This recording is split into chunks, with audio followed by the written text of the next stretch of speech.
ආයුබෝවන් ඕගොල්ලෝ හැමෝටම සුබ දවසක්.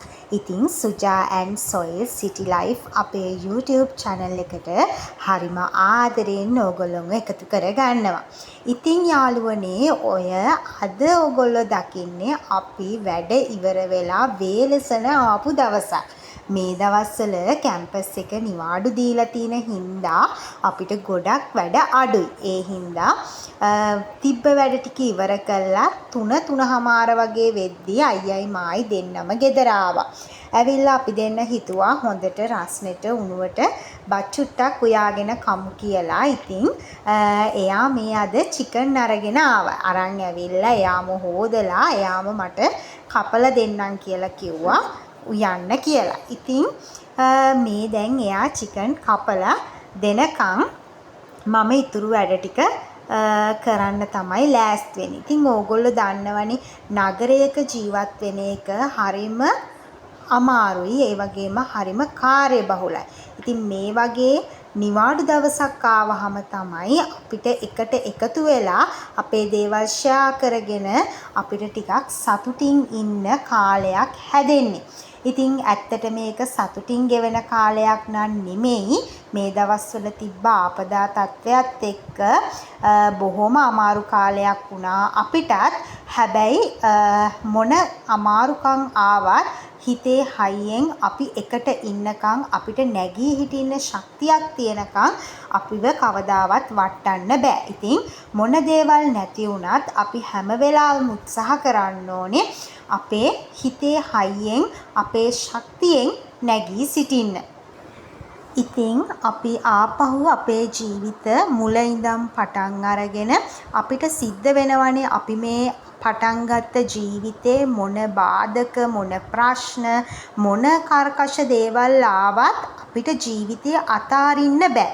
අපිට සමහර වෙලාවට අපි ළඟම හිටපු මිනිස්සු අපිව දාලා යන්න ඇති. අපි ළඟම හිටපු සතා සීපාවා අපිව අතෑරලා යන්න ඇති. සමහර විට අවුරුදු ගාණක් තිස්සේ අපි විසින් ගොඩනගාගත්ත භෞතික සම්පත් මේ හැමදේම එක රැයින් විනාශ වෙලා යන්න ඇති. නමුත් අපිට සතුටු වෙන්න පුළුවන් විදියට මොනවාම හරි දෙයක් ඉතුරු වෙලා තියෙනවා නම් විශේෂයෙන්ම අපිට අපි ඉතුරු වෙලා ඉන්නවා නම් අපි ශක්තිමත් වෙන්න අපිට ඒක ලොකු හයියක්. ඉතින් ඒක මං හිතනවා මේ වෙලාවේදී හැමෝටම පුළුවන් හැටියට මං හිතන්නේ ලංකාව තරම් උතුම් රටක් මේ ලෝකේ වෙන කොහෙවත් නැහැ. විපතක් කරදරයක් වුණාට පස්සේ පොකුරු පිටින් මිනිස්සු ලංකාවෙම මිනිස්සු එකතු වෙලා ඒ මොහොතවල් වෙනුවෙන් මාර වෙනුවෙන් දේවල් කරනවා, මාර කැපකිරීම කරනවා. ඉතින් ඒක මේ ලංකාවේ මිනිස්සුන්ගේ තුල තියෙන සුවිශාල මේ මානව ගුණධර්මයක් කිසිම කෙනෙක්ව කවදාවත් තනි කරන්නේ නැහැ.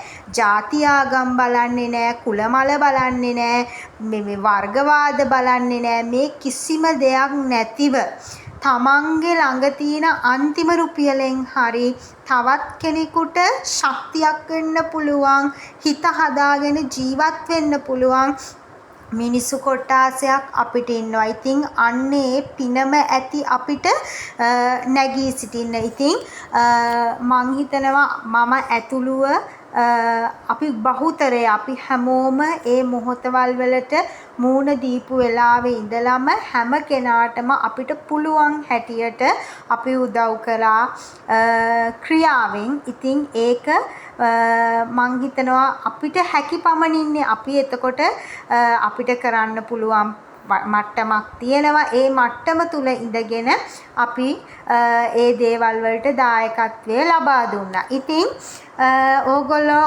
හැමෝටම මම හදවතින්ම ප්‍රාර්ථනා කරන්නේ අපි හැමෝටම යලිත් නැගී සිටින්න පුළුවන් ශක්තිමත් විදිහට ගොඩ නැගෙන්න පුළුවන් අවකාශයක් නැවතත් මේ ලංකාදීපය තුල ගොඩ නැගෙන්න කියලා ආයෙත් පෞල් පිටින් සමගිය ගොඩ නැගෙන ආයෙත් දරුවන්ට පාසල් යන්න පුළුවන් වෙන, දරුවන්ගේ විභාග කටයුතු ටික නිසි පරිදි කරගන්න පුළුවන් වෙන වාතාවරණයක් රට තුල ආයේ බිහි වෙන්න ගොඩ නැගෙන්න කියන ප්‍රාර්ථනය තමයි මගේ එකම පැතුම.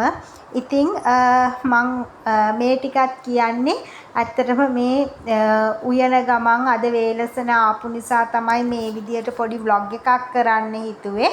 ඔන්න මං දැන් චිකන් ටික අයියා කපා දුන්නට පස්සේ ආයෙ හොදලා ඒකට මේ ලුණු රම්පේ කරපිංචා කරාබු නැටි ඊට පස්සේ කුරුඳු පොතු මේ හැමදේම දාලා දැන් මේ මිරිස් ටික බැද ගන්නවා. මිරිස් 3-5 ටික.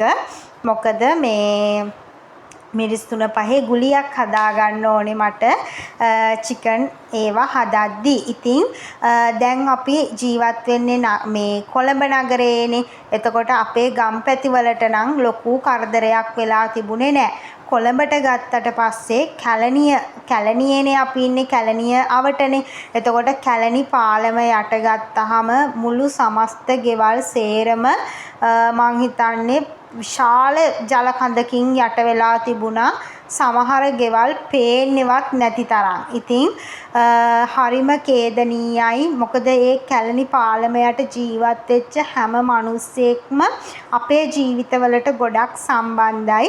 මට මතකයි මම පුංචියට ව්‍යාපාරය කරගෙන යන කාලේ පුංචියට මිරිස් කුඩු ගම්බිරිස් කුඩු පැකට් අපි විකුණන කාලේ අපෙන් වැඩියෙන්ම බඩු ගත්තේ ඒ අහිංසක මිනිස්සු. කිසිම මහා සල්ලිකාර මහා ප්‍රකෝටිපති මිනිස්සු නෙමේ. එදා වේලා හම්බ කරගෙන කාලා මේ කියන්නේ මේ පොඩි සුරතල් සත්තු කිහිපයක්ම ඇති කරගෙන හරීම සතුටින් හරීම විනෝදයෙන් ජීවත් වෙච්ච මිනිස්සු. ඉතින් ඒ මිනිස්සුන්ගේ ජීවිත එක රැයකින් මේ විදිහට වෙනස් වෙනවා දැක්කහම අපිට ඒක දරා ගන්න හරි අමාරු වුණා. සමහර ගෙවල් බලන්නවත් බැරි තරම් ඇත්තටම ගෙවල් කියලා තිබුණ නැහැ මේ මිනිස්සුන්ට. ලී එකට එකතු කළා හදාගත්තු පුංචි නිවාස තිබුණේ. ඉතින් හරිම මේ දුකක් තියෙනවා. ඉතින් හැකි පමණින් අපි ඒ දේවල් ගොඩනගා ගන්න එයාලට උදව් කරනවා අපේ ශක්ති ප්‍රමාණය. ඉතින් ඔන්න මම දැන් මේ මිරිස් ටික සේරම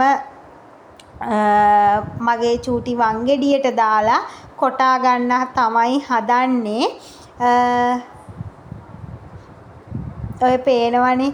ඊට පස්සේ මම මේකට ගම්බිරිස් කුඩු ටික ඊට පස්සේ බැදපු 3-5 සුදු ලුණු ඔක්කොම දාලා හොඳට තඩි ගුලියක් හදා ගන්නවා. 5 ගුලියක්. මේ 5 ගුලිය මට ඇත්තටම මේ හොඳ බොරට ගන්න නම් ව්‍යාංජනේ මට ඒක ඕනෙමයි. මස් මාළු හදද්දි මං අනිවාර්යෙන්ම ඔන්න ඔය ගුලිය අඹරනවා. ඔයගොල්ලන්ට පේනවනේ ඔය මම මේ දැන් දාගෙන කොටනවා. ඉතින් ගම්වල නම් එහෙම නෑ. අපේ අම්මලා මිරිස් ගල තමයි පාවිච්චි කරන්නේ. සුවඳයි. එහෙම ඒ මිරිස් මේ ගලේ අඹරද්දි හැබැයි මෙහි මිරිස් ගල් එහෙම පාවිච්චි කරන්න ඇත්තටම අපිට හැකියාවක් නැති නිසා අපි පුංචි වංගෙඩියක් ගෙනහැල්ලා තමයි ඒ දේවල් කරන්නේ. ඉතින් මේ පේනවනේ රතු පාටට ඔයගොල්ලන්ට මේ මම දාගත්තු 5 ටික තියෙනවා. ඔන්න දැන් මං අර අඹරගත්ත ගුලිය චිකන් එකට දාගත්තා. ඊට පස්සේ කරන්නේ ඕක හොඳට අත ගන්න ඕනේ. ගොරකටිකුත් දාගත්ත ඇඹුලට එන්න ඕනේ හින්දා ගොරකයි ලුණුයි. ඊට පස්සේ මොකද කරන්නේ මේක මම දැන් හොඳට අත ගා ගන්නවා. මොකද මේක හොඳට අත ගාගෙන විනාඩි 2-3ක් තිබ්බට පස්සේ මේකේ අර පේස්ට් එක සම්පූර්ණයෙන්ම මේකට අල්ලනවා. මේ චිකන් එකට අල්ලනවා. එතකොට තමයි අර 5 හොඳට ලිපේ තියලා තිබ්බහම මේක හොඳ රත්තරන් මේ කළු පාටට ලස්සනට බොර පැහැයට එන්නේ. දැන් මේ ඔයගොල්ලන්ට පේනවනේ මේ මම ඔය හොඳට අත ගා ගන්නවා. ඉතින් ඕවට ගම්වල නම් අපි මැටි වලන් තමයි පාවිච්චි කරන්නේ. මෙහි ගොඩාක් බඩු අපි ගෙවල් වල ගොඩ ගහගෙන තියාගන්නේ මොකද අපේ ජීවත් වෙන්නේ රෙන්ට් වලටනේ. එතකොට අපිට හෙට මෙහෙට බඩු අරගෙන යන්න හරිම අමාරුයි. ඒ නිසා හරිම සරල විදිහට තමයි අපි මේ නගරේ ජීවත් වෙන්නේ. මොකද අපේ වියදමට සරිලන විදිහට තමයි ආදායමට සරිලන විදිහ සහ වියදම් පැත්ත අනුව තමයි අපි අපේ දේවල් හදාගන්නේ. ඉතින් ඔන්න යාළුවනේ මම දැන් ඔන්න මේක ලිපේ තියාගන්න හදන්නේ. තෙල් චුට්ටක් දාලා ඕකට රම්පේ කොළ 2 3කුයි ආයි තෙල් ටික පාළුයිනි කියලා හිතලා මොනවාද මේ රටලුණු කෑල්ලකුත් මම හොඳට ලියලා දැම්මා සුවඳට. ඉතින් මම ඔක්කොම අරකට දාලා තිබ්බේ ඒ වුණත් අර පුරුද්දට දැමෙනවා. ඉතින් ඔන්න මම දැන් චිකන් ටික එකතු කරගත්තා. එකතු කරගෙන ලිපේ තියලා තමයි තියෙන්නේ. වතුර චුට්ටකුත් දාගත්තා. ඉතින් ඔන්න ඔය පාටට තමයි තිබුණේ. ඉතින් ටිකක් වෙලා චිකන් එක හොඳට පැහෙද්දි මෙන්න මේ පාටට ආවා. ඉතින් මම අර බලාපොරොත්තු වෙන පාට තමයි මේක. මේක මේ විදියට ලස්සනට බොරට එන්න ඕනේ. හැබැයි මට නම් ඒ තරම් ලොකුවට මේ අපේ අම්මා තරම් රහට මට උයන්න බෑ. නමුත් අර කාලයක් තිස්සේ පුරුද්දට උයලා දැන් ඒ රහට ගන්න පුළුවන්. ඔන්න දැන් උයලා ඉවර වෙලා මම අපේ ටිකිරි අයියට දුන්නා රහ බලන්න. ඔන්න තියෙනවා යාළුවනේ මම හදපු චිකන් කරි එක. ඉතින් මම වීඩියෝ කරේ නැති වුණාට මම අලකිරි හොද්දකුත් හැදුවා. බත් වලට කහ ටිකකුත් දාගත්තා. මොකද අපි හුඟ දවසකින් දවල්ට ගෙදර මේ කියන්නේ පොඩ්ඩක් වේලසන ආවේ. ඉතින් අපි දෙන්නත් වොෂ් එකක් දාගෙන ඇවිල්ලා මෙන්න මේ විදිහට මායි ටිකිරි රෑ කෑම අරගත්තා. ඉතින් ආයෙත් ලස්සන දවසකින් මේ නගරේ ජීවිතේ අලුත් දේවල් අරගෙන ඔයාලව බලන්න එන්නම් ඉක්මනින්ම. ඉඩ තියෙන හැම වෙලාවකම වීඩියෝ එකක් අරන් එන්නම් ඔයාලට වැදගත් වෙන දේවල්.